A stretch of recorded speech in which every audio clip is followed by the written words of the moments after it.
The 2000s. Wait, wrong century. The 2000s. A great time for me and you. Nothing bad happening at all. At all. At all.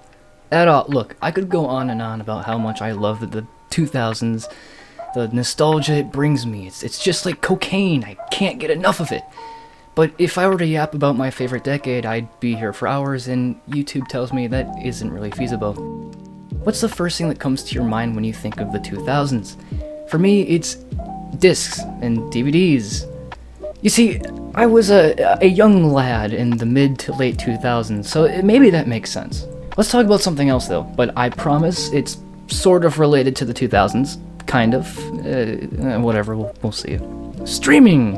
For better or worse, it's now the mainstream in the year of our Lord, 2024. I'm not even sure if I talked about how I feel about streaming here on the Thick Penguin brand, but I'll just say it anyway. I kind of don't like streaming, and it's not because I'm a downy downer who hates fun. I just see how we got these slimy fucks with their price hikes and their deplatforming of certain shows that I will watch until the day I die. Maybe beyond that. Look, all I'm saying is, DVDs were goated. They were the goat.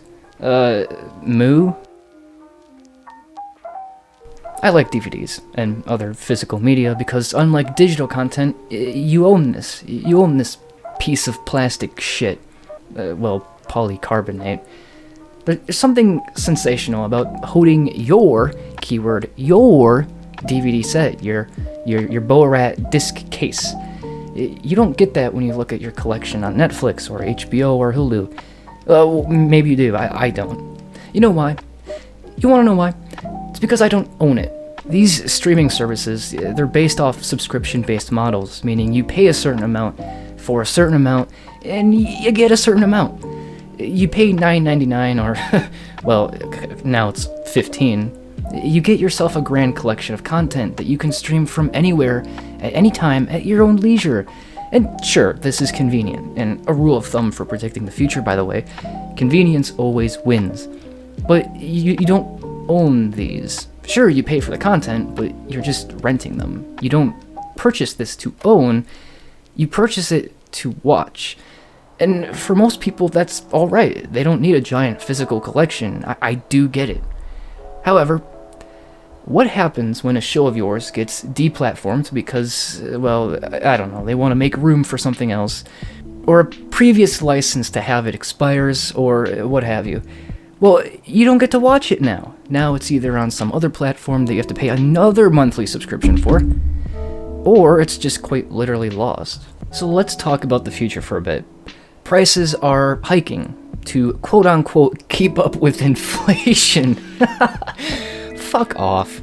You see, streaming, when it took off, it was huge. Huge for everyone, but huge for the company, the corporates, because they were raking in a lot of dollars, and yens and stuff, but mostly dollars. And this was the major case for the 2010s, until it wasn't. You see, there's two types of streaming users. There's those who just pay year-round, or every month, because they enjoy using the service enough, which is the majority of people. And then there's the second guy. This second guy mostly just, he pays for a month or so, and then he just quits. He just simply doesn't need it anymore. Netflix hates this guy. They all want to fucking kill this guy. Probably rob him too. With these price hikes, it really is a matter of time until people decide, hey, you know what, it isn't worth it to keep paying for this year-round or every month. Maybe they'll just go somewhere else, or they just won't get a streaming service, I don't know. But certainly they are not sticking around, especially with these, quality moderns. You want to hear a somewhat dystopian future? A future I'm fairly certain and confident that will actually happen? Well, okay, here it is. Price hikes. Everyone's doing them, and if everyone's doing them, that means there isn't much for a consumer to do besides just not get any of them. Now, this is bad for the streaming service, ironically. It's not really ironic, I don't know. So they've sneakily, like the snakes they are, devised a plan. They've been plotting and scheming. And by the way, this isn't a future prediction, this is just what's happening right now. You see all these bundles. You get a Disney Plus, you get a Hulu, you get a HBO. all of these in a bundle just for $17. That's far cheaper than just getting the 3 of them individually. It's comparative advantage or something. I mean, it makes sense. That's how bundles work. Now, what if price hikes just keep happening? Which, let's not kid ourselves, they're gonna keep happening. That means eventually it would make little sense to just have Netflix if it's gonna be, say, $50 a month.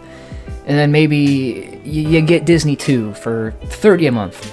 That's $80. Now, let's say Disney cracks a deal with Netflix. You can now get both of them in a bundle for $25.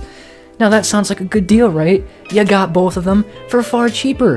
A 70% saving. Yippee-ki-yay. Woohoo! Aren't you just the smarty? However, before the future price hikes, they'd just be 15 and 10. Together, that would be 25. AKA the same price as the future bundle.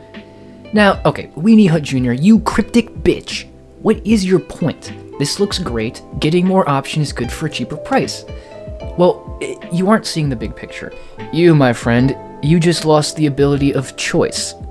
Sure, you can still get these separately, but you'd be stupid with your money if you were to do so. Man, streaming really is the new cable. But this isn't the end of our little future here. You see, once people all switch over to these bundles, because they realize it's cheaper to just buy the bundles than each of them individually, what will happen? Well, they'll just raise the prices of the bundles, and even if they raise it by a significant amount, it would still be, smarter to just stick with the bundles. This is how they'd reverse this. By reducing choice, you either fork over the money, or you cancel your subscription and risk losing, well, all of it. Everything. Sounds pretty dystopian, right? Well, with DVDs being phased out because we aren't really making DVD players anymore, at least not as much as before, and we aren't making discs, what's really the alternative? Well, you can try and maybe purchase them digitally, and maybe, I mean, you probably won't lose access to it, maybe. But even if you purchase it digitally, you still do not technically own it. I mean, okay, you literally do not own it. They tell you that in the terms of service that you read, right?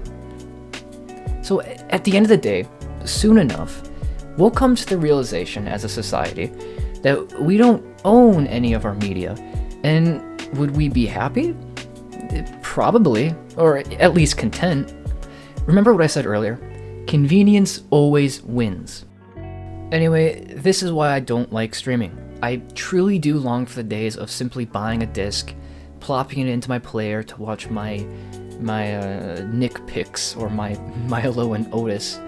It's peace of mind, if you will, not bound by bullshit subscriptions or worrying about if my good show is gonna leave because a license expired.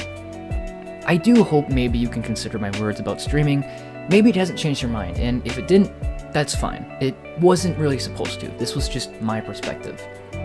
And for those of you who are like me and you don't like this, you don't like where we're kind of heading, just know, as a fair warning, streaming first hit the music industry, and then it hit the film industry, and soon enough, mark my words, well, we all know who's next in line.